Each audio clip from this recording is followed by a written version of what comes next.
Ako si Doc Sagot. Answer ng answer sa inyong mga katanungan.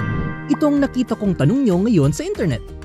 Nagre-research ng symptoms sa internet. Okay lang ba yun?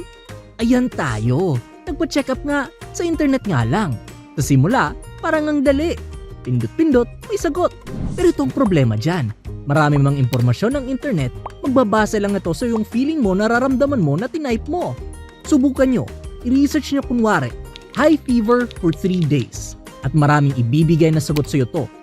Viral infection, bacterial infection, dengue, cancer pa nga kung minsan.